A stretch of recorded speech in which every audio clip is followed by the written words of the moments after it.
高质量发展调研行，我在广东。大家好，我是农民日报中国农网记者郑丽吉。我们知道，广东省是我国改革开放的先行地和排头兵，在推动高质量发展方面也亮点频出。14号下午，我们跟随调研团一起来到了位于广州市黄埔区的亿航智能有限公司。据了解，这是一家在全球范围内都领先的航空飞行器科技公司。今天就让我们一起来感受低空经济掀起的热浪，并且去探索一个神奇又好玩的飞行器世界吧。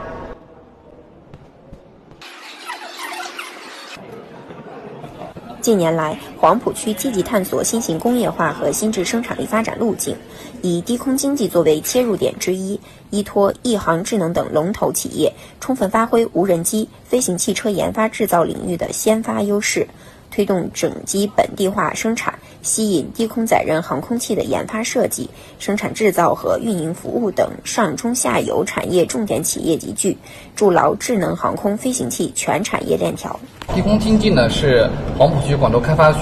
全力发展的一个半亿级的一个赛道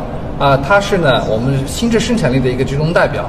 我们呢就是把低空经济作为我们的战略性新兴产业来全面助推。我们从顶层设计方面呢出台了低空的10条，通过真金白银来助力低空企业的壮大发展。下一步的话呢，我们一是出台低空经济的3年规划，从行动纲领上呢来全面助推整个的低空的产业的发展。另一方面的话呢，我们是通过招商的图谱来去精准的进行招商。第3个方面呢，在科技攻关、人才的引进以及呢资金的配置方面，也有一系列的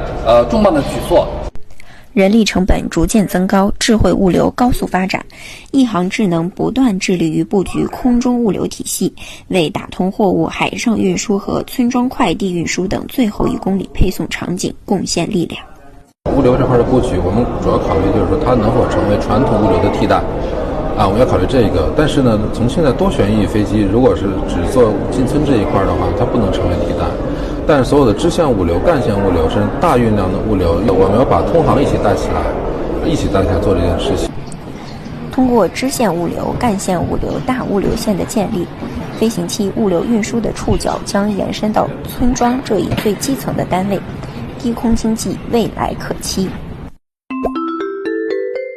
农民日报视频工作室出品。